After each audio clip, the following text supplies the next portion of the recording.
Hi, good morning, everyone, or afternoon, depending on where you are in the country. Welcome to our session on creating safe spaces for peer support specialists. We're happy to have you all with us today. Um, Joanna, if I could have you go to the next slide for me here. A couple disclaimers before we get started. The one that I'm going to read here is that this presentation was prepared for NTAC under a cooperative agreement from SAMHSA. All the material appearing in this presentation, except that taken directly from copyrighted sources, is in the public domain and may be reproduced or copied without permission from SAMHSA or the authors. Citation of the sources are appreciated, and please do not reproduce or distribute this presentation for a fee without specific written authorization from NTAC. This presentation will be recorded and will be posted on our website. We do hope that you will share it. Can you go to the next slide for me, please? Session security note. In case of any security issues that may occur, this session will immediately end and will not resume using the same join link. We will send out a separate email to all participants with further instructions in the event that this happens. I'm going to go to the next slide now. I'm going to give you all just a quick overview of the National Training and Technical Assistance Center for Child, Youth, and Family Mental Health. Here are the organizations that comprise NTAC's staff. We'll go to the next slide now. Our goal here at NTAC is that all children, youth, young adults, and families with emotional or behavioral health needs can access evidence-based treatment and recovery services in a well-coordinated system of care. On the next slide here, we're going to see some of the wide array of cross-sector audiences that we serve. On the next slide, we're just going to note again that we provide no-cost training, technical assistance, and resources.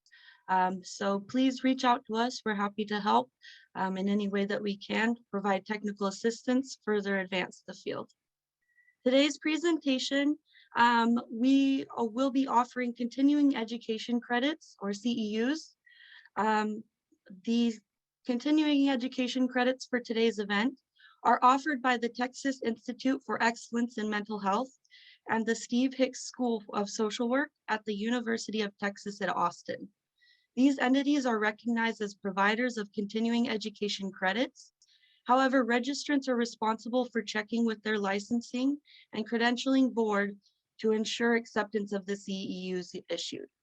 We will share the link in the chat box for those of you who are interested in obtaining the CEUs for today's session. Next, we're going to go on and we're going to continue our content here. Just short introductions. My name is Michelle Vance. I work for Youth Move National as a youth program specialist. I am a trauma survivor and I am very passionate about youth voice. I have been involved with systems of care and the Healthy Transition Initiative for over 10 years. My co-facilitator today is Dr. David McClung. Dr. David McClung is a research associate with the Texas Institute for Excellence in Mental Health at the University of Texas at Austin. David is a nationally recognized expert in youth engagement and participatory models for community development. With over a decade of experience working in youth-serving systems, David has been a key advisor and a change agent in expanding youth peer support, youth-driven initiatives, and data-driven decision-making. I'm going to go to the next slide now. Today we have a full lineup. I will take more time to fully introduce our panelists later on in this session. We're so excited to have Evelyn Clark, Tammy Harper, Millie Sweeney, and Sean Worthy joining us today to share their perspectives on creating safe spaces for peer specialists. I'm going to go to the next slide now. Just give you all a brief introduction or kind of where we're going to go for the rest of our time together. Next, we'll lay some groundwork for creating safe spaces for organizations. We're going to talk about place versus space, a little bit about organizational culture, and introduce the care strategy. We will then follow up with our panel presentation and take time to answer your questions at the end. David, for these next few slides, I will hand it off to you. Thanks so much, Michelle. Good afternoon, everyone. It's a pleasure to be able to be with you this morning, or this afternoon. I'm sorry I am unable to be on camera. I've had some technical difficulties this afternoon. But as we begin, I'm really excited that we had this opportunity to talk about this and want to just kind of lay a little bit of foundation work before we get to hear from our amazing panelists. And so one of the things you'll notice is there's this conversation sometimes about what is the difference between place and space. And so you'll see there's a question there on that slide.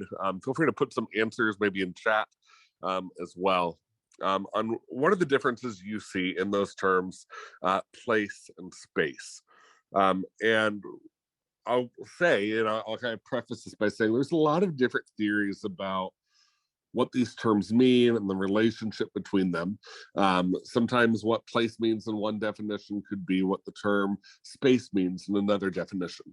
But what's important to note is that in most of these theories, and with the use of these terms, at least one of those terms usually describes sort of a geographic location or a physical area. And the other term is often used to describe the meaning and those experiences that are ascribed to those locations. So, how does it make you feel? What are your reactions to it? What are your responses? Are there certain things that maybe come to your mind as you think about what it's like to be in that area as a result of maybe experiences you've had in that area or similar areas in the past? And then just noting that the ability to be able to create those safe spaces is affected by the physical environment, but is also informed by personal experience and history of the location, organization policies, and presence of others. And so a lot of different things that can kind of impact the way that a space feels and the way that we react to it. How it smells, who's in it, what's happened in those rooms before. And so one of the things that we can really do is kind of target and thinking about the way that we are creating these spaces. And so that's what I'm excited for us to be able to talk about today. And so for this presentation, when we say space, space is going, for this presentation, is going to refer to the meaning that we ascribe to geographic location. And that allows for things like psychological safety, the ability to speak freely, and the ability to be one's authentic self. And let's go to the next slide.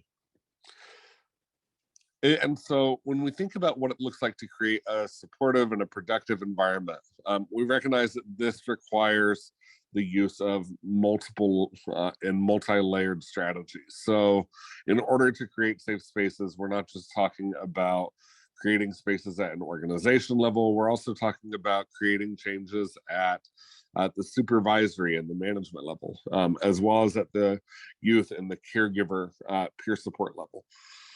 And so as we think about this, then some examples of what that looks like at the youth and caregiver and the peer support level, we can think about things like teamwork in the supportive environment.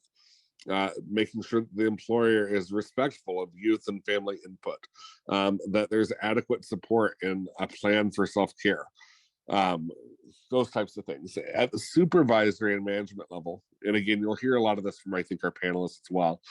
Well, we can think of things like balancing that dual role of there being an authority figure, but also there being a informal support that cares about what's going on in your life and the personal needs and your personal goals and aspirations, who has a care for your ability to practice self-care and for your ability to be able to take care of your children, that the workplace isn't just about do this, do that, and an expectation that they own you for those hours, but that this is a place where you can also be supported otherwise.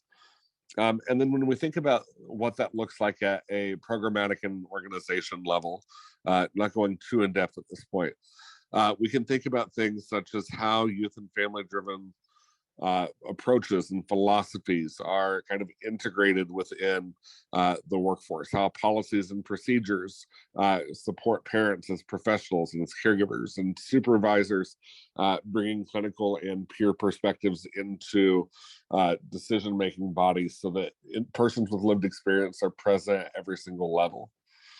And so we'll go to the next slide. Again, I think the most important theme throughout this perhaps is just the recognition that a positive workforce culture involves a sense of trust.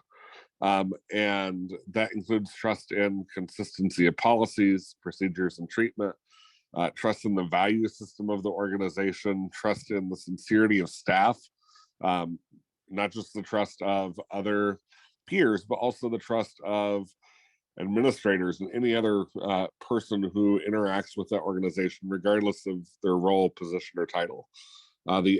Trust in the efforts to form and maintain positive collaborative relationships, the commitment to the mission and staff, really even trust in the competence of supervisors and coworkers to be able to work in collaboration with each other on a daily basis, and trust in the connection to a network that supports the mission, programs, and the work of the organization. So what you'll see here is that in order to be able to create this type of environment that allows for safe spaces for peers, we're really talking about, again, a multi-leveled approach and a multi-tiered approach that also is built on a large amount of trust across the entire organization and across entire systems. And so moving to the next slide, some things to consider with this are I think we're really just looking at this in the form of the acronym CARE for today. And so how do we create safe spaces? And so I'm going to talk about this in the terms of, again, the acronym CARE. Number one, I think we have to center lived experience and diversity, equity, inclusion initiatives. And what I mean by this is, so often it's very easy for us to undervalue and even fail to recognize the importance of lived experience. It allows for us to also end up utilizing a medical model of care. I think sometimes it doesn't really recognize the power of lived experience and the way that lived experience can be used as really a source of knowledge, a source of expertise, and a source of authority to really be able to drive decision making in a way that is most impactful. And then recognizing at the same time that it's not just a matter of having lived experience at the table, but making sure that that lived experience is representative of the people who are being served. Diversity, equity, and inclusion initiatives are not best suited necessarily just in the form of a committee. A committee may be where some of that work gets done, but diversity, equity, inclusion have to be something that we spread across the entire organization and across the entire system. That this value is really embedded within our policies and our procedures and the way that we create spaces and the way that decisions are made and so forth. And we have to find ways to center those. And that's a shift in practice often that I think is important, but becomes very necessary if we're going to create safe spaces. And part of that simultaneously means that we acknowledge those history and policies that may discourage freedom of expression. And so, again, most of our systems have been historically built on models where lived experience isn't necessarily welcomed or isn't necessarily elevated and intentionally heard for us to be able to see that lived experience embedded with how we're making decisions. And the result of that is that often it's difficult for us to also simultaneously then be able to acknowledge that the systems and our organizations that seek to benefit and to help individuals are also those systems that historically may have often done harm and caused trauma, and again, often haven't included that lived experience. And so part of it is we have to be able to acknowledge where we're coming from. And then with that, we also have to be able to be willing to reimagine and renovate. In other words, it doesn't matter if we have lived experience at the table and we're asking for input from those individuals and from those communities if we're also not willing to be able to make shifts in how we do things. Doing so is just a form of decoration if we do that. And decoration doesn't create consistent change, nor does it last sustainable change, nor does it create sustainable change. And then at the same time, I think, again, with an emphasis on data-driven practice, I think we have to evaluate on a consistent basis. If we create change and we say, hey, that's great, we've done that, and now we'll look at it in our strategic plan 10 years from now, I don't really think that we can create the kind of change that is really needed for us to create safe spaces, but that we're continually asking for additional feedback. We're continually working to center lived experience and diverse voices in ways that are equitable and inclusive, and that we are evaluating that on a consistent basis by asking for feedback, by hiring persons with lived experience, by working to create new engagement strategies, and recognizing that, again, creating safe spaces is a one-time thing or a do it every once in a while thing, but rather a continual effort. And that safe spaces encourage creativity, they increase outcomes, they promote longevity, and they increase engagement. And so it's not just doing the work, but it's recognizing that when we do this work, there's positive benefits that are associated with doing so, where it becomes not just a nice thing to do, but it becomes the right thing to do because it's the right thing. And so I'm going to pass it off to Michelle after this next slide. But I've talked a little bit about diversity, equity, and inclusion this afternoon. But one of the things I want to just note with this is recognizing that tokenism itself is often a form of oppression. Again, it's not a matter of just having people with lived experience at the table. It's a matter of making sure that we have representation, and that representation not only includes the number of people or who's at the table or the percentage of people at the table, but it includes, do we have a culture of care where people are willing to be able to, and open to being able to hear different ideas and different perspectives, and are willing to learn from individuals. And when that's not the case, we fail to recognize the disparate impact that I think our systems often have on underrepresented and marginalized populations. But at the same time with this, when we fail to be able to recognize the value that those persons bring and those communities bring, I think at the same time, there's a point where we end up creating additional marginalization and cause additional oppression. I see that Evelyn's put a resource in our chat. Thank you, Evelyn. I so appreciate that. And so just recognizing peer support specialists have the ability, and I'll include persons with lived experience as well. Peer support specialists and persons with lived experience have the ability to improve practices, outcomes, and policies by using their lived experience to drive decision-making and change efforts. But again, tokenism occurs when we decide, hey, isn't this nice to be able to have one person of color or one LGBT plus member or one other person of another marginalized community or population on our board, on our advisory council, on our team as a staff member, and we say we've done this. Let's pat ourselves on our backs, and let's say that this is great. We have lived experience, and it doesn't really allow for equitable representation, but it's there in order to say that it's there. It's a token. And tokenism in this form acts as a form of oppression, and over time, and maybe even immediately, starts to discourage meaningful contribution and result in organization. That means that instead of reforming and rethinking the way that we're doing things, that allows for innovative change, it's really just a matter of performing. It may look good on the outside, and you may have people who say, isn't that great work?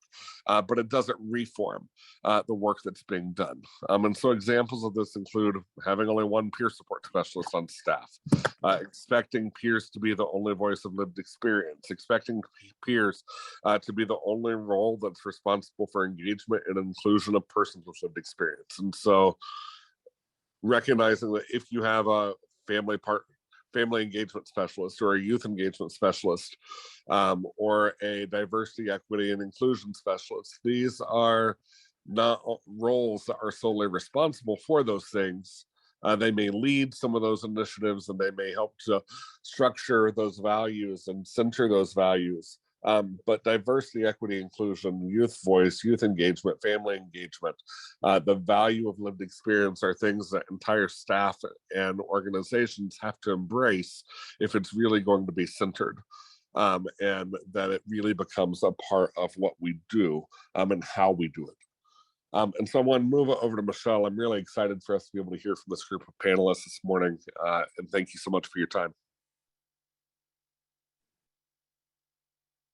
Thank you so much, David. I'm so glad you were able to join us today. So next, we're going to turn over to our panel. Let me take a minute to introduce the wealth of knowledge that we have in this virtual space with us today. Our first panelist that we have joining us today is Evelyn Clark. Evelyn Clark is a Mexican Native American woman. She was born in Fremont, California, and she now lives in Olympia, Washington, along the beautiful Puget Sound with her husband, Andre, and her daughter, Ava. She loves walks along her beach and loves to connect with others. Evelyn is a certified peer counselor. She was certified by Washington State in 2012. Her passions for this work include ending racial disparities for BIPOC and leadership development.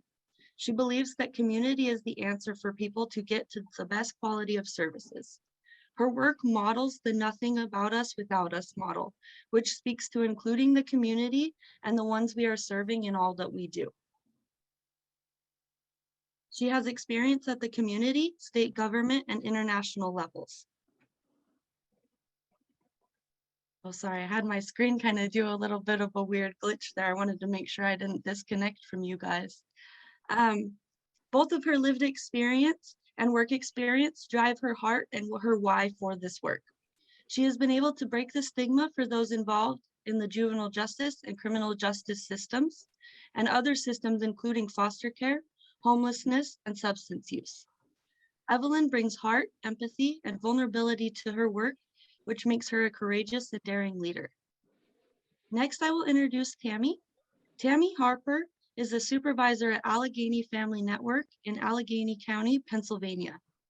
As a parent of children with physical, emotional, and intellectual disabilities, as well as various mental health diagnoses, Ms. Harper is well acquainted with the ongoing challenges of raising children with complex needs. Ms. Harper's passion is working with individuals affected by intimate partner violence. Ms. Harper oversees staff who support families involved with child welfare and foster family systems. Ms. Harper's life experience has led her to have empathy and compassion for other parents who struggle with raising children with special needs.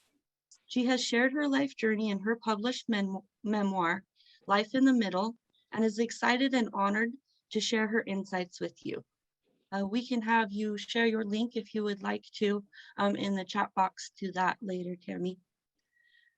Next, I will introduce Millie. Millie Sweeney is the Director of Learning and Workforce Development for the family-run Executive Director Leadership Association, also known as FREDLA. Spanning the children's mental health and child serving systems, she has over 25 years of experience in navigating systems with and on behalf of families, advocating at both the individual and policy levels, building collaborations with professionals and systems. She specializes in grant and program development, staff supervision and training, parent peer support and family engagement, curriculum development, and systems of care. Leveraging both her professional experience and her personal experience, as a parent of 2 children with mental health challenges, she consults nationally on parent peer support certification, programming, services, and workforce development. She also offers curriculum and training on a variety of topics related to children's mental health and participates in research and policy groups, contributing to literature and the field. She holds a Master of Science in Clinical Psychology and resides in the Middle Tennessee, sorry, I'm mixing up the terms there. Next, I will introduce Sean Worthy. Sean is a full custody father, entrepreneur, author, and thought leader. The CEO of I Am Worthy and Associates, LLC, is a purpose-pushing youth development professional. He is using his life experiences, contagious passion, and a good trouble mentality to impact his community and the field of youth development. Sean has dedicated his life to social justice work and being a servant to worthy causes. Some of his goals are to help others become professional youth workers, become a youth leader in youth development, become a leader in youth development, and impact as many lives as possible. Sean wants to inspire, provoke thought, and provide value to anyone he can. And thank you all for your time and joining us today. Let's get started. Today, the first question that I would like you all to answer is, why is it important to create safe spaces? How do you create them for those that you work with? And I would again ask for us to go in alphabetical order by last name. Awesome. I think that's me then. Yes. Hi, everybody, and good morning, good afternoon.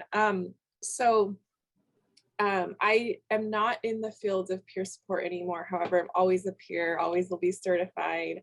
I now work with NTAC and Change Matrix, focusing on racial equity and change of systems. And so I would say for the work I have done, and even now, you know, David talked about this a little bit earlier, just about, you know, the underrepresented communities, and I'll probably speak to that throughout my time with you all, as I'm coming from that racial equity lens, is just ensuring that, you know, that all are included. And I know that for, you know, people of color, people who identify as Black, Indigenous people of color, that sometimes, well, majority of the time, spaces aren't really safe for us. We have to really, you know, observe and be aware that a lot of the spaces that have been built, and it's no fault to anybody that's here, but because of, you know, the racism in our country, that, you know, it's a little harder for us to navigate. And so I think, again, just ensuring that we have those leaders of color who are creating those safe spaces. One of the things that I did, actually did a lot with Sean too in our state, is, you know, getting, if there was something that I was hosting or whatever, with making sure that we had other leaders, because I am a woman of color, however, I'm passing. And so it's easier for me to say a space is, you know, because I carry more privilege. And so getting leaders like Sean or others to the table, and, you know, really to connect with those in our community. So I think, you know, there's a lot of different things I would love to say. I know time is short, but again, just ensuring that we do have participants, you know, that are people of color, but also us having our own separate spaces, I think, is important when we are talking about this work, because a lot of the times we can't say certain things without that fear of retaliation and whatnot. So it's very real, and I just, you know, don't want to be a Debbie Downer, but just to really think about those things as we move forward for those who identify as BIPOC. Thank you. Hi, everyone, and I want to thank you for allowing me this opportunity to share who I am and my perspective in this vital role we play.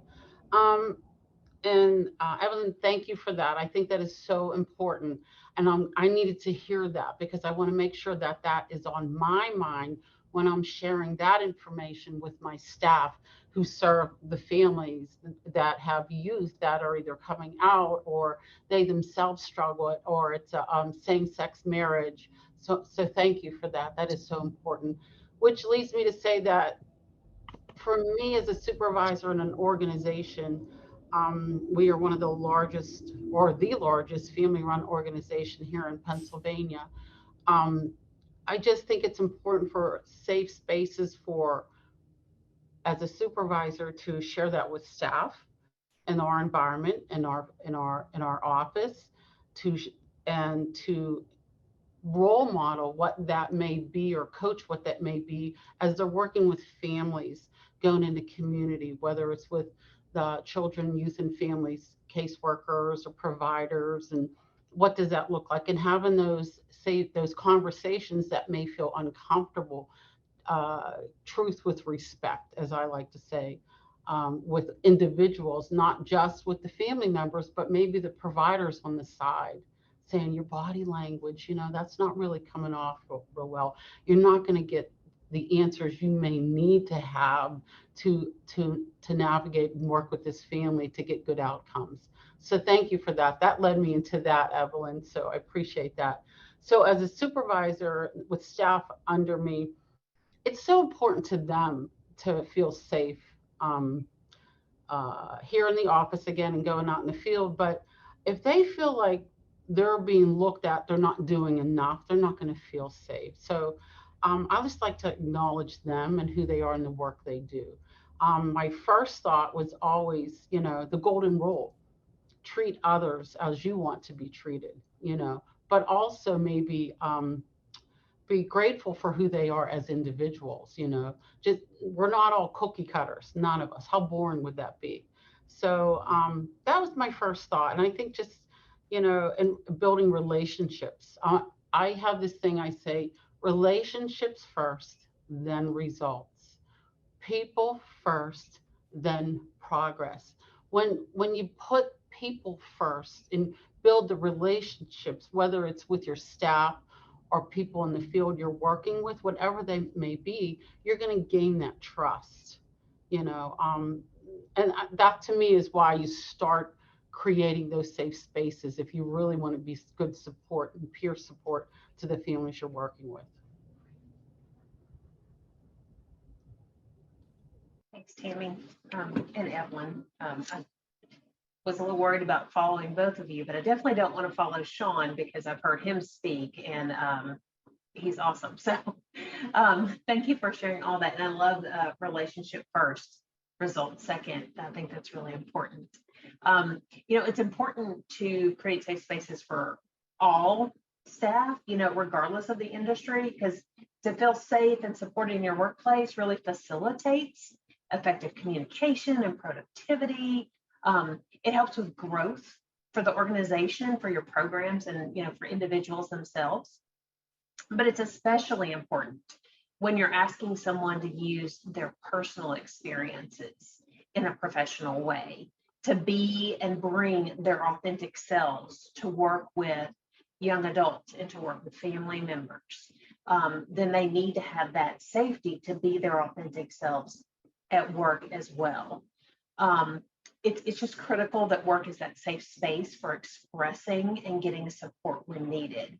I'm not saying that supervisors should become therapists, but supervisors need to create the space for that expression and for problem solving and then connecting, having additional supports if that individual needs it, an EAP or something like that. Before, I think David pointed out that safe spaces really happens at more than one level, and it happens in lots of different ways. It has to do with culture. There's those three levels: that youth and parent peer support provider level, the supervisory level, and then the program and organizational level. But it really starts with the culture of the organization, having and demonstrating that respect for lived experience and for the inclusion of peer support providers as equal colleagues within the organization and within programs. Safety is created in consistency in that, in fairness in how people are treated when things are going well and when they're not going so well. And it's also having, and this is huge, because the number one reason that people leave jobs has to do with their supervisor. Research shows that.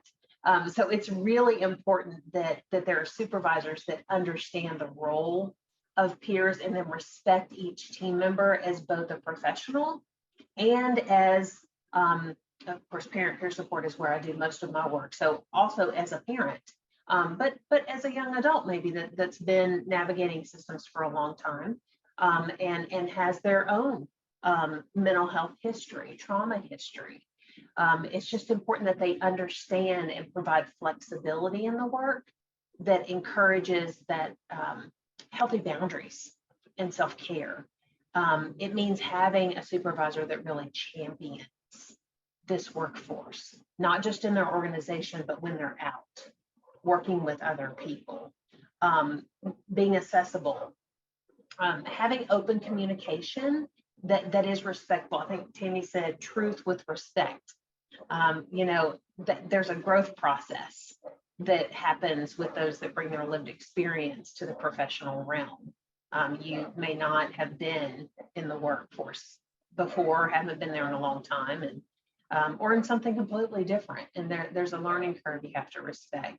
And then, of course, as individuals, safe spaces are created through those opportunities to learn, to practice new skills in a supportive environment that really increase their confidence and their competence. Having those positive relationships with their supervisor, and being able to understand that there are boundaries for good work-home balance that are really supported by those that they work with.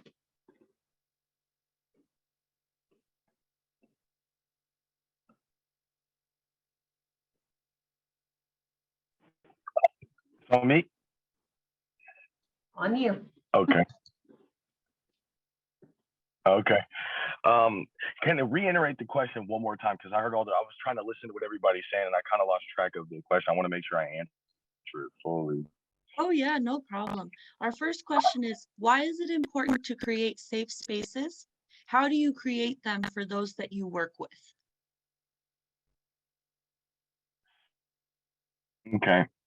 I think a lot of it is kind of intersecting with what other people said. And one thing that I'll say is like me not coming from I don't like saying traditional, but I would say, like a regular organization that already has things built out in it and me kind of building my own. And also I've had experiences working in others where we've said this multiple times. Experience is like this tokenized thing, like, oh, I need this person to be able to connect with these people or to have this experience to be able to, get the outcomes. But then what ends up happening in that is that you have this problem of not being addressed for things that you're going through. We're constantly, everybody in life that's experiencing trauma is constantly going through the healing process, right? And if we're not addressing what we are going through and this vicarious trauma that comes up in the work that we do because of the lived experience that we're able to relate with the people that we're working with, I think that's a thing that gets under addressed all the time. I didn't know what vicarious trauma was until I started getting burnout from not having safe spaces to be able to connect with other adults, or not adults, but other peer support specialists and other people that were working with people in the same capacity. I think it's very underlooked about supporting the people that are supporting people, and creating spaces for that. And then also I heard this being said, it's the culture, right?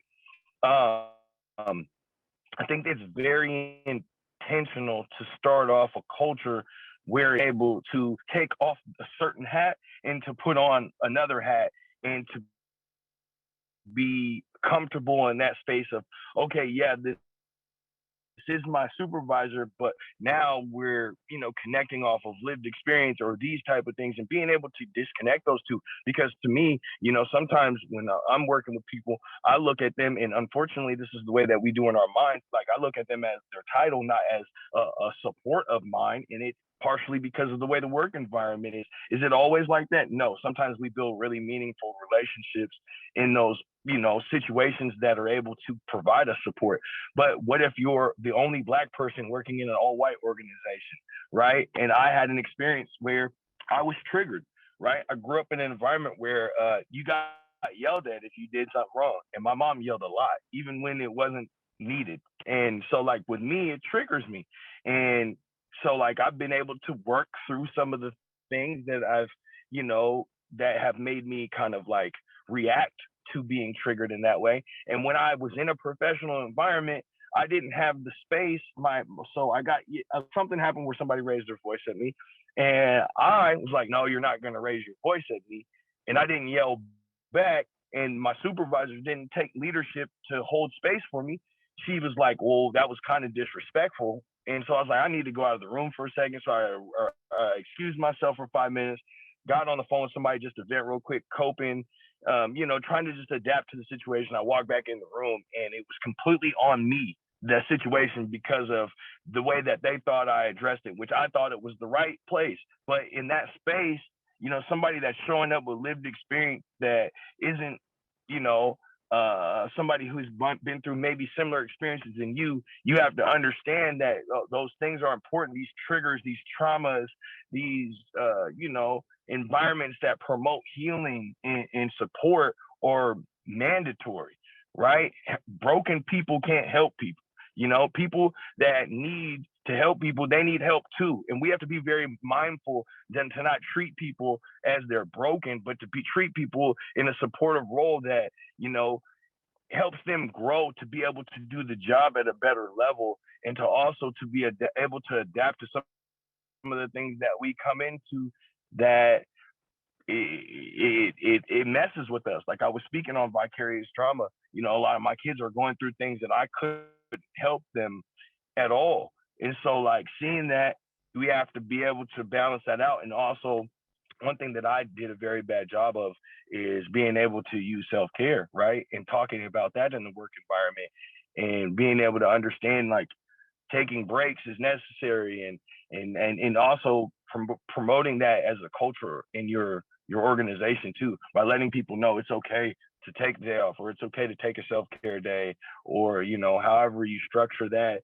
or talk about that with people that you work around. I think it's extremely important. So I don't know if there was anything else that I had to say, but I think that's about it for that question.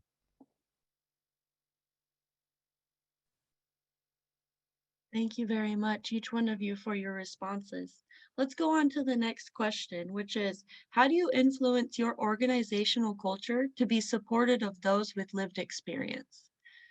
So if you guys would like to share narratives or some stories, or just some different thoughts that you've had on that. Awesome. So in the organization I currently work for, they, I will say, have really took, like for myself, I shared this on another webinar of like working as a peer, working my way up, and then not holding a degree, but holding my lived experience as my degree. And I will say that my current work environment is not a peer-run organization, but I will say that I feel more valued there than I did working for community behavioral health organizations who had peers. It was a struggle just, to be transparent, working here in Washington with when it came to treating us like equitable partners, compensation, all those things that I think are happening nationwide. But I think what I know that I did was, I continue to, what is that saying? You're not a prophet in your own land sometimes. And so I would have to bring in individuals, nationally, like from Youth Move National or other entities, to kind of repeat the things that I was saying, right? To the value of peer support and what it means. And so of course, I think everyone kind of gets on that bandwagon, right? Oh yeah, we need that lived experience, we need this. And are you going to follow through, on the things like compensation at equitable, wage and all of these things? I think that there needs to be more of that as we're going to, continue to explore creating safe spaces. I know that pay isn't everything, but that really, when you have individuals who have lived experience and they are expected to do, to be a, equitable member of the team, but then, they're not being compensated the same, they're not even being treated the same at times. I think that obviously does not create a safe space. But, some of the things, like I said, just bringing others in, I was huge on having young people involved in everything I did. And so when I was able to become a peer supervisor before I went to the state level, I had young people, I was able to bring in young people who were in services, and they were able to be on interview panels, you know, and we would compensate them for their time. And so the more that we get individuals with lived experience, I think that does influence a lot of the agencies that we're working for. Now, in a perfect world, I feel like all peer support should be ran through peer support agencies, just because I think what happens is we start to become assimilated with systems as peers. You know, I was talking to some members from Youth National earlier today about this, like, although I will always be a peer, I now work in systems. And so some of that, you know, is influenced a little bit by systems we work in. So, you know, I kind of said a lot there, but just having others come in, and, you know, just continuing to get youth and families involved at any level, and then please compensate them as equitable members as well.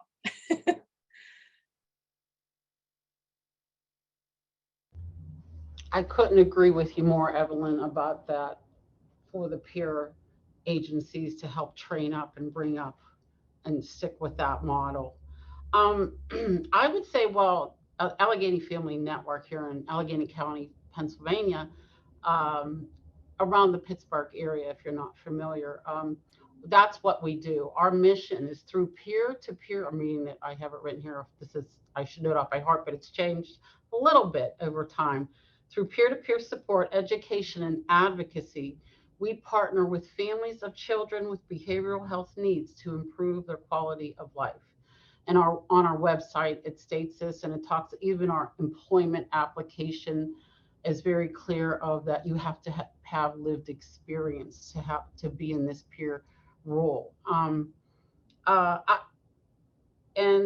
I think part of that, or I'm reading the question again, your influence, your organizational culture. For me, we're all about that from our CEO down. For staff, I think sometimes with their lived experience, and I think Sean was his name, it was talking about that trauma, the vicarious trauma. Well, I'll be honest with you, as a supervisor, I tease everyone saying, I think I'm having that the secondary, triassial trauma, you hear, and but the support for what we do with the peers with them is just to ensure that their voices are heard, and that from the executive team, I try to ensure what my staff are trying to say, I take to our leadership, our executive team, so they don't feel a disconnect culturally from them being behind those chairs, opposed to being out in the field working with their peers. Not that we've never left that whole process of having that peer role. I think there's only 2 people in our whole organization that are not peers, and we had to go to the board to get approval for that, and we all cheered for that situation. It was our IT person. So we're very, that's our whole mission. We're never going to derive from that, and hopefully we'll stick to that forever, because it says a lot who we are and where our passion and our compassion is for other people.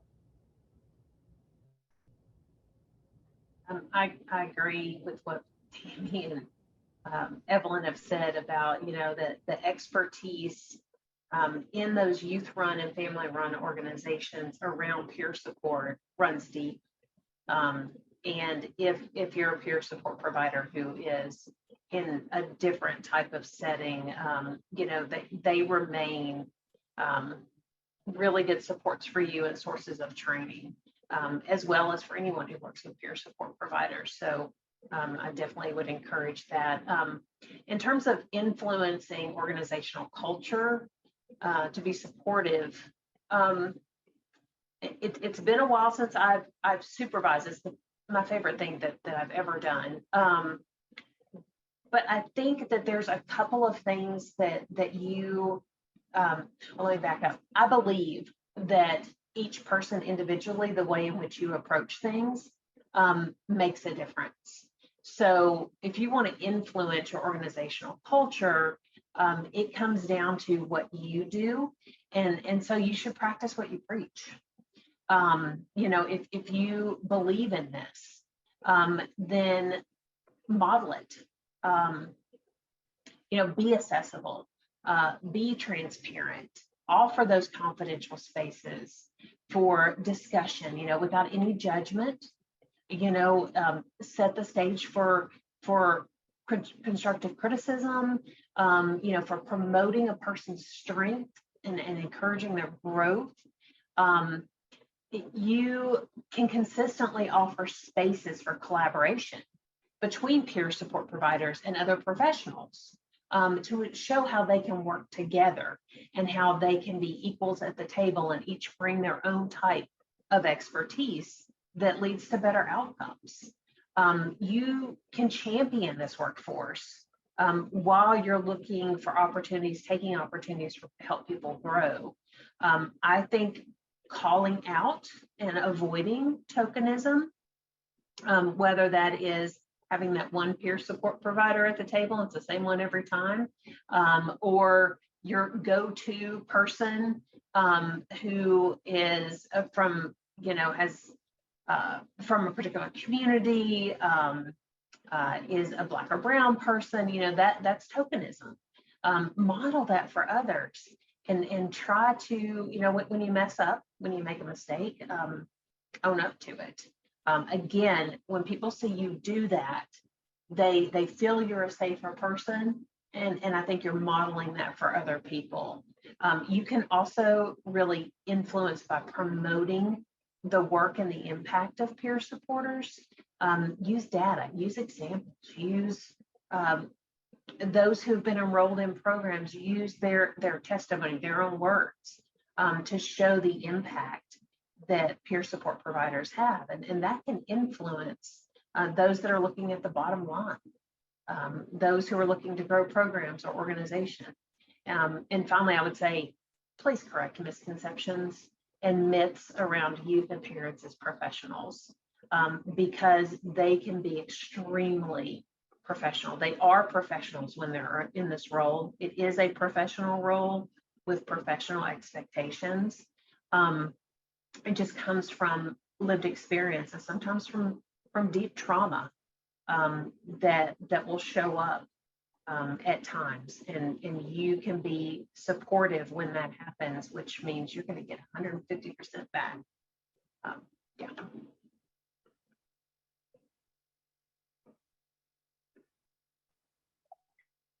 That was all great. I love. I think it's cool to hear different perspectives, but how much they relate to each other, right? Even though we all have different views and different perspectives on the work that we do and how we do it.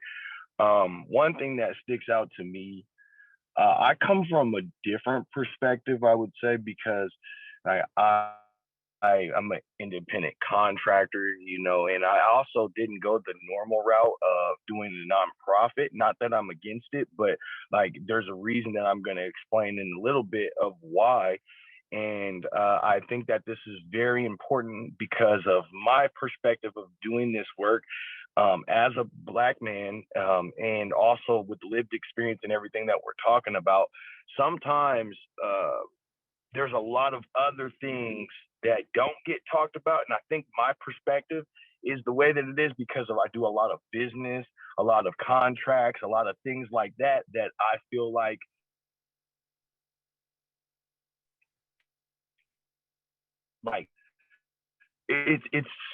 it's strange. So let me get into the context of it. We'll hire you, right, for $21 an hour to come work with them to develop a curriculum out of your lived experience and then make hundreds of thousands of dollars off of it, right? And this person's steadily still living in poverty. And I've seen some organizations start to push towards a minimum, there's organizations in Seattle that have $70,000 as their lowest amount that they're compensating their employees as. And when I get into this and I start talking about intellectual property, I want to say how important that is because our intellectual property has been stolen from us for so long. There's so many inventors, creators, and things like that that never get credit for their work.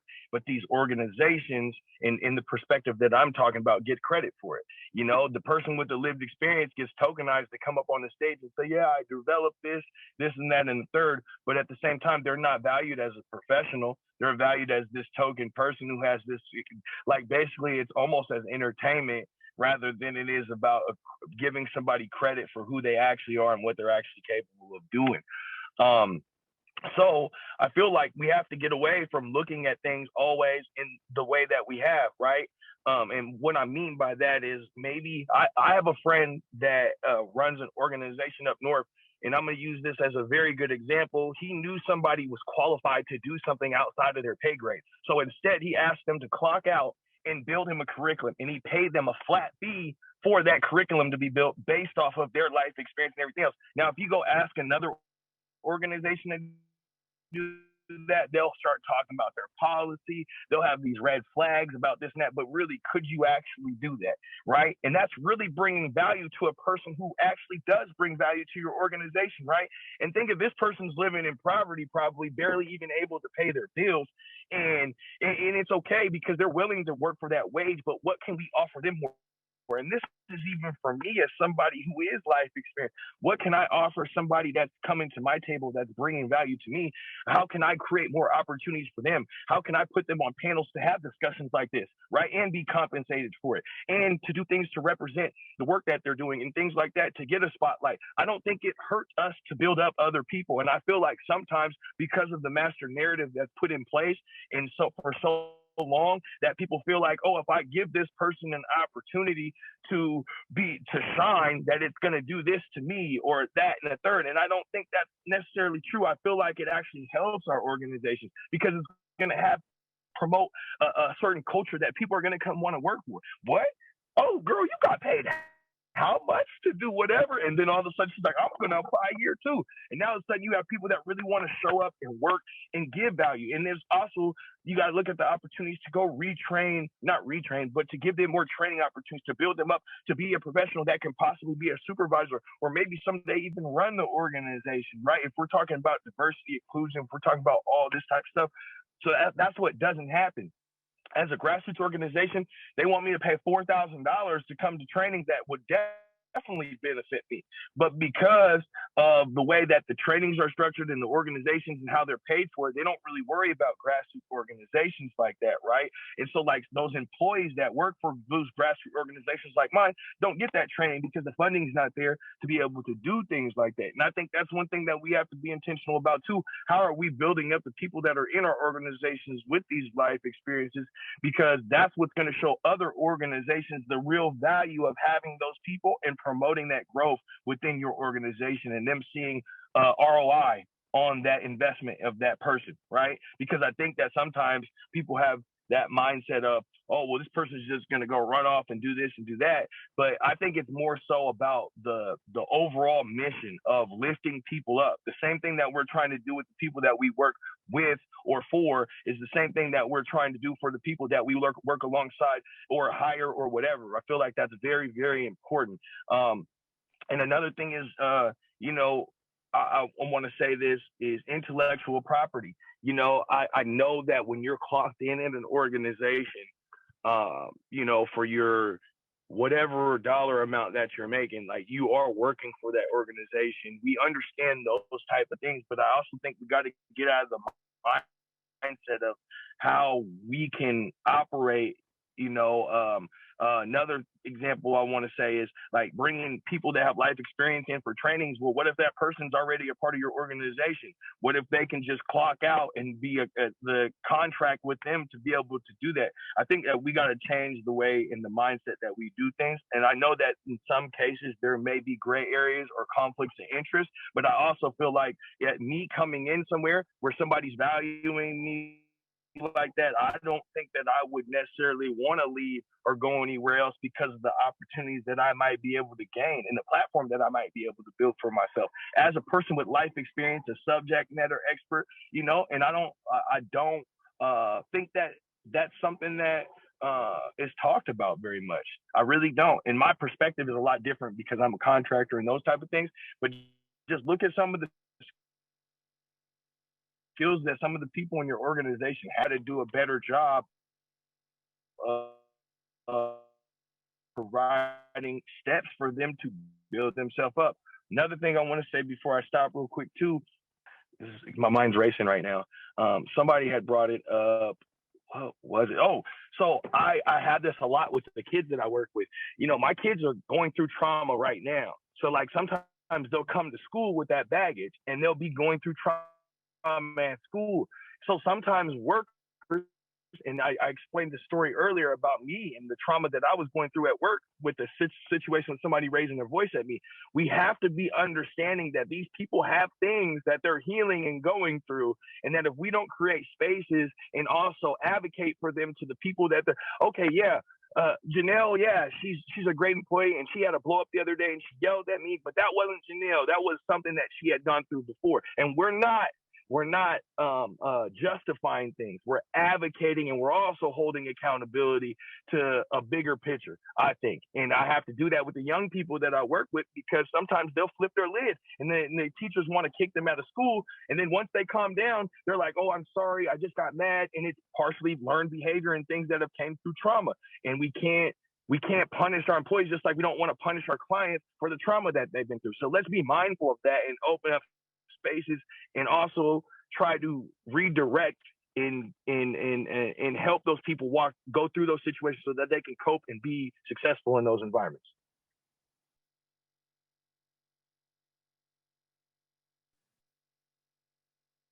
Thank you all for your thoughts and everything that was shared on this last question. The third one we have here is, what are some examples of policies or procedures that you have found to be effective?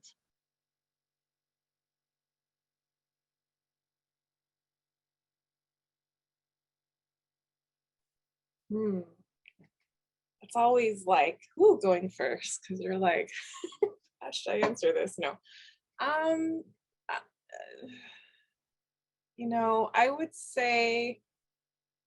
I will say, I think I've talked a lot about barriers, but I can say that although we do have a lot of work to do with this role itself, like I mentioned before, I worked at the state. So, it was written to have a youth peer and a family peer to work on the team who oversees children, youth, and family behavioral health for the state. So I think having those things that are in place. One of the other things that our state, we were sued back in 2009 for families not having access to crisis care. And so part of that lawsuit stemmed a service called WISE. It stands for Wraparound Intensive Services. So it's a wraparound model. And one of the things that was written in that lawsuit after everything was settled in the policies was that a youth peer and a family peer would be a part of that wraparound team.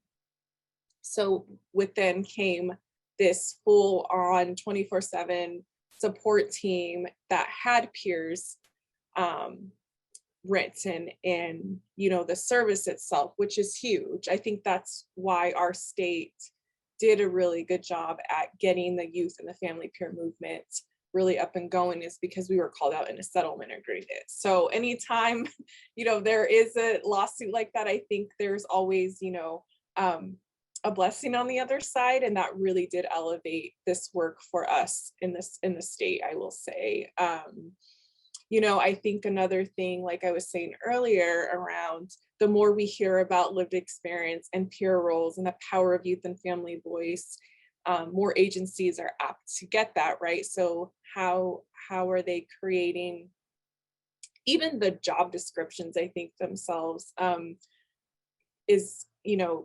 can fall into that category of policies and procedures. And I will say that one of the things that we definitely need to still work on with this role itself,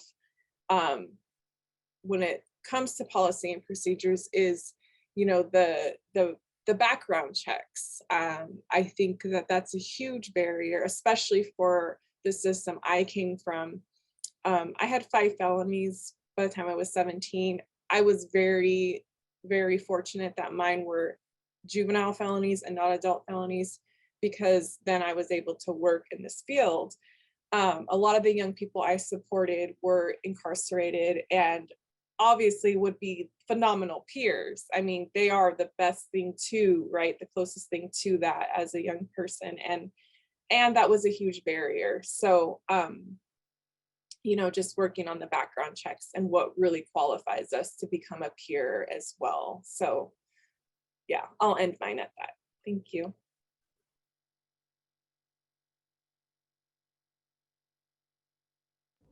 So with the question of being effective, I'm going to say that our organization was birthed very young, 2008. And within the past year to 2 years, we're redeveloping, reorganizing, and a lot of new policies are being made, but a lot of good stuff is coming out of it. So, but what I am going to do is, and I talked to some of my peers about this, just to hit the marker, or maybe talk about some unwritten policies. And I think many of you could probably say this. One of them is the open door policy, right? And with now, during COVID, none of that was mentioned yet, but I'll be the one, you know, how we didn't have, of course, we couldn't see each other in person, but we were always available, always on the phone, constantly. Our staff, I don't think we lost maybe one staff during COVID. We were still able to work with families. Of course, the work got harder for us, how we had to do it, how it was written, what the expectations were, but we did it. You know, I think a lot of us are probably suffering from self-care, lack of from that, but we were able to do it. So that's a strength that we had, and we were supported by each other. I wrote a couple things down.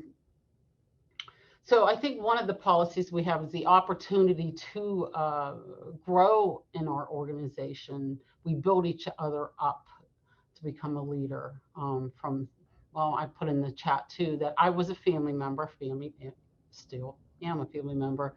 I was on our parent advisory board, not just with our organization, but across our human services here in Allegheny County, supporting even the youth unit, doing interviews for the youth coming in to work with them. After a while, I became a family support, what we call family support partners or a peer specialist, and now a supervisor. So that's always good. Staff like that when we can build them up. They're coming, you know, up, not educated, and we guide them, train them up, and support them and coach them. You know, and one of the things we do are active listening as our supervisor, but it's staff led, you know. So, and right now across our agency, we're doing what's called for more positivity, for more, you know, we're all feeling so much stress, not just in society, out there in the world, at home, what we're dealing with, you know, gas going up, the food, so on and so forth, and even getting worse for our families. So the stress on our staff, the stress we're feeling across the board. So we're just trying to play.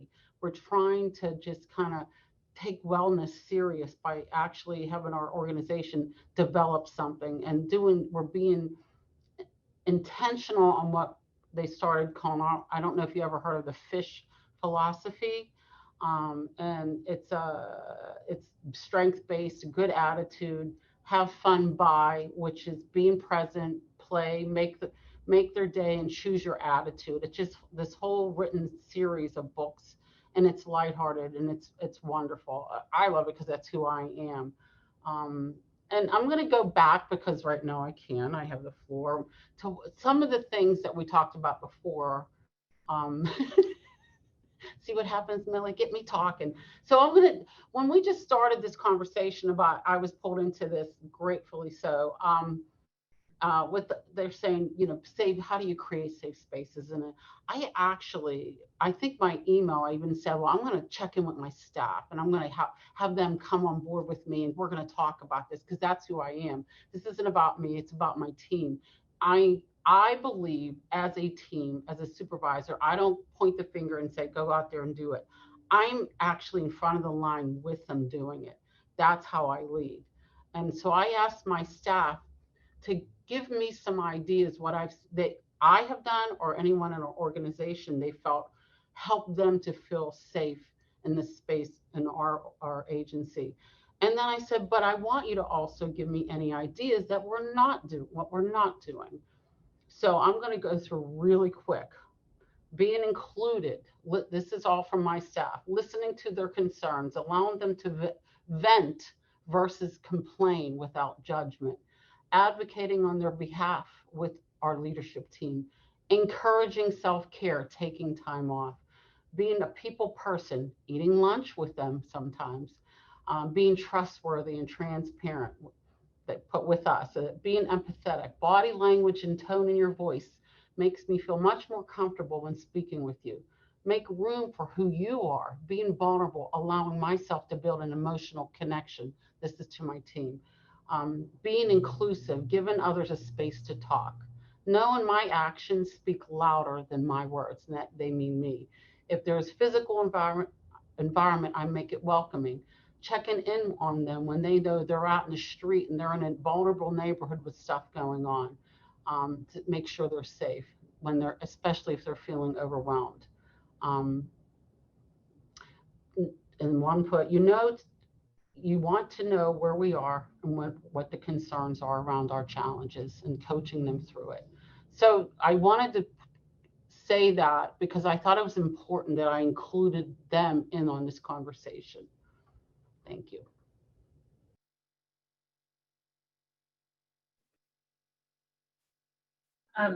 Tammy, right on. It just is, it's about what you do. Like I said a minute ago, it's about the approach.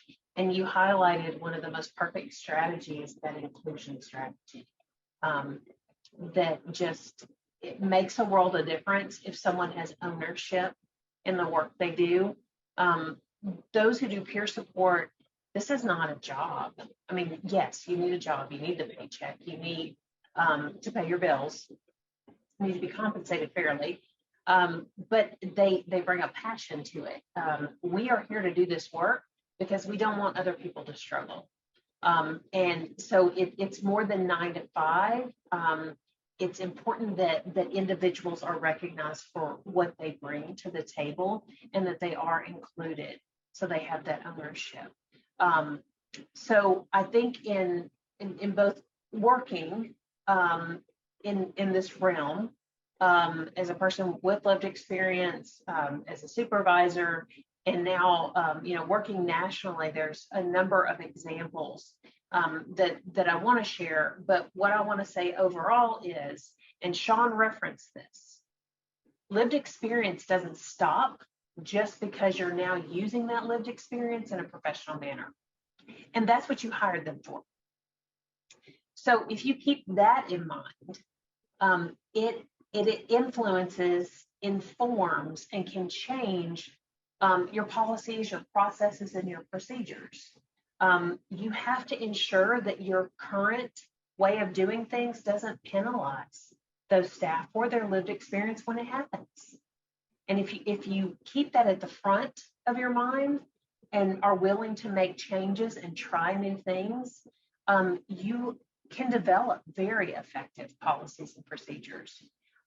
Some of the examples would be having flexible work hours that fit the schedules of enrolled families, as well as that parent's needs when they arise. So that means not asking them to clock in at 8 and clock out at 5, but instead asking your team members to get 40 hours in within, a 6-day period or something like that, because they need to be available to the families, the young adults that they're working with, while also being available to their own family. Maybe the ability to drop to part-time for a particular period, and then being able to move back to full-time if they need to care for their own family. I had staff members that I had wellness plans with.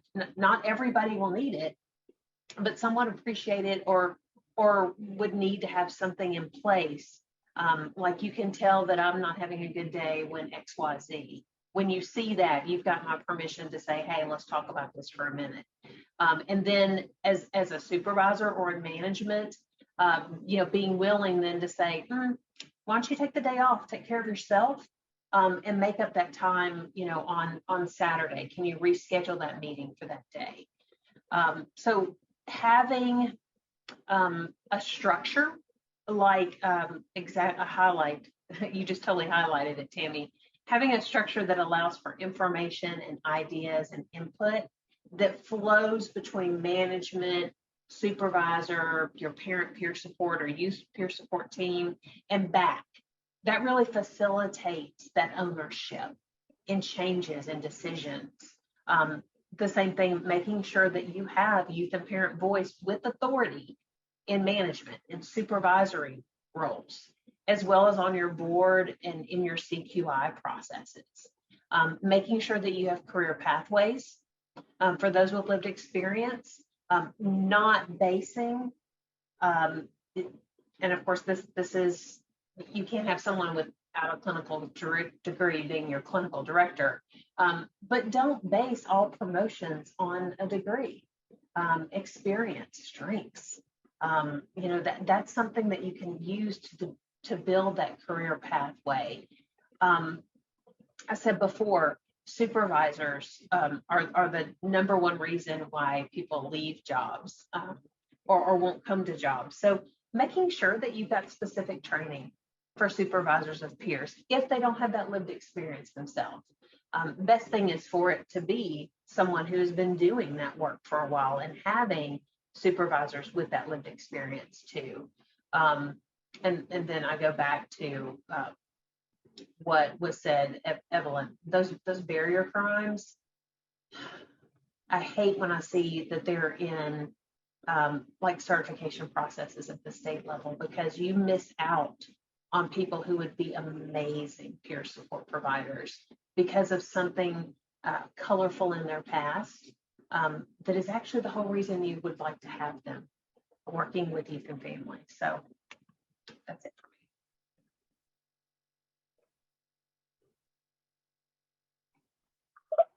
me. I hear a lot of amazing stuff. I think that's probably where I would say I would start off with too, in thinking about policies that will support the growth of the people with the lived experience that's doing the work. One thing that stood out to me that I heard was like a wellness plan. Wow, I was like, that's amazing, because okay, so I'm gonna say when it wasn't just off of, oh yeah, I wanted to do this. It was like a force thing too. A job in time to pick up my son from school. So they were threatening to call CPS on me, all this stuff. And it was like crazy because I couldn't leave my job, obviously, right? But I'm a single father with full custody of my son. So if my son gets sick, I gotta go, right? And it's like, it's crazy how in situations, as somebody who has life experience and goes through certain things, like that's a hindrance, right, to you. It's like being a dad and being available for your child is a reason why you might not get a job. And I think that's really unfortunate that happens. Now, specifically talking about us in the field that we work in, I think that's really important because a lot of us in our families have traumas and things that we have gone through as a whole. So it's not just that one person. You got to look at the whole ecosystem and think about maybe their kids may go through things or their family members. I have a sister with lupus and she's sick, like sometimes I have to go pop up over at her house. And so I think another thing when I think about this, I feel like flexibility of a schedule is big. All are working with the people that they're working with, right?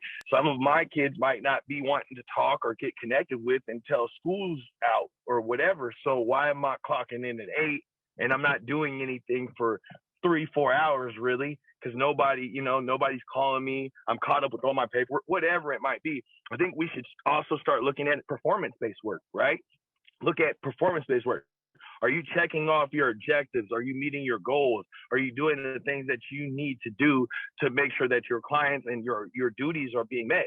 That is more important than you sitting somewhere, because think of how much time we waste. What did COVID just show us, right? With remote jobs, like productivity went up in remote jobs when COVID happened, because people were in an environment and people thought it was going to be less productive, but it ended up being better, because when after this meeting I can go eat some lunch or get a snack or whatever, and I can decompress, right? You can't do that in the work environment. And a lot of us sometimes are dealing with stuff like what was said before me, was like the whole point of like, I'm having a bad day. I had a family member die. I had this.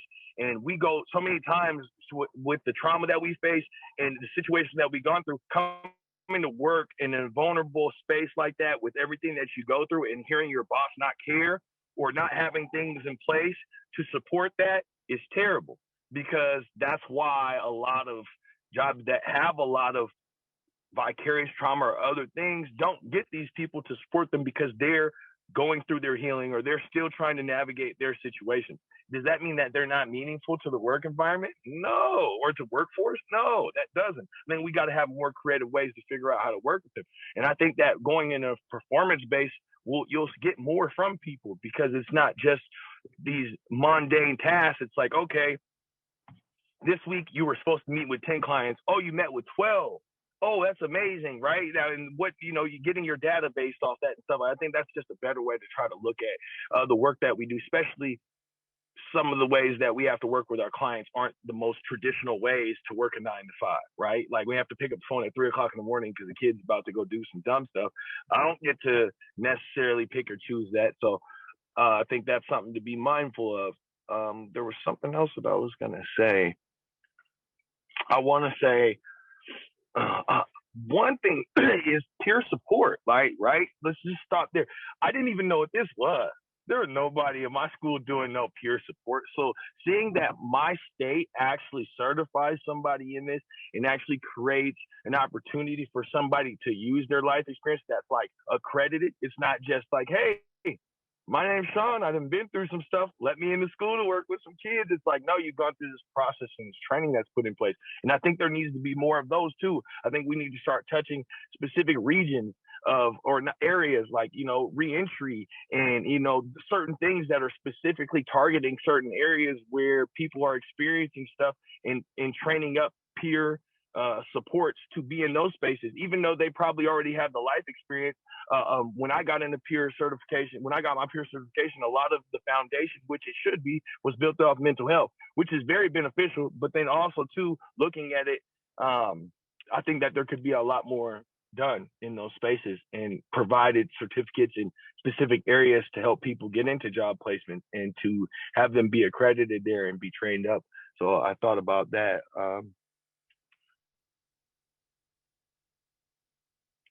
There's something else that was on my mind.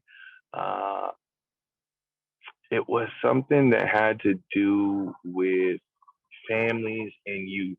Oh, I work in a lot of organizations that I feel like they get a referral from somebody and they work with the young person. And, obviously youth and families is really important, working with the whole ecosystem. But I feel like sometimes us as staff members and stuff like that work at organizations get a difficult time trying to work with our clients. And I'm specifically talking about young people, because there's obviously more components that go into that, working with families. And sometimes there's not even really policies in place or things in place that promote that type of work. It's just work with this person, get an outcome from them and whatever. And I would like to see more of the mindfulness in that, in the policies of thinking about the people that we work with and how those policies can really help us do the work instead of just looking at what somebody else is doing and following the same suit. How can we shift the way that the lens is and how we run our organizations to best fit the youth and the families that we're serving was one of the things that I was trying to trying to really get at the beginning of this for me. And it's an ongoing thing. Things are constantly changing. But yeah, I think about that a lot, of how an organization can change their perspective and their lens to try to serve the people best. And especially since situations change. We just went through COVID. My kids are completely different people than they were 2 years ago. So we got to be mindful of that and come back to the table and think of more productive ways to be able to reach them and to support them. So yeah, that's what I got to say. Thank you for that, and thank you for, the responses from all of our panelists.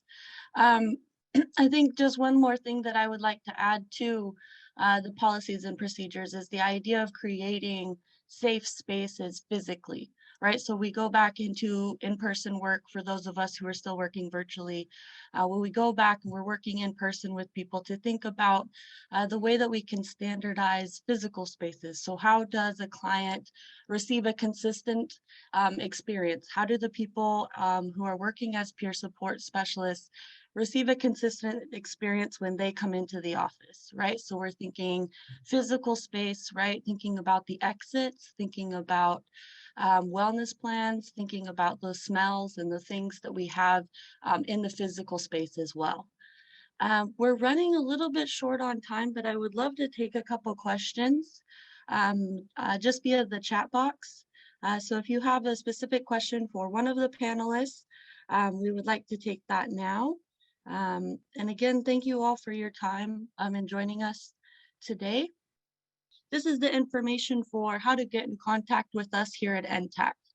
So if you would like to continue this conversation, if you would like to see the TA and the resources that we already have put out, or if you would like to request new and additional TA, this is where you can do all that. Thank you again for everyone joining us today, and I hope you have a really great weekend.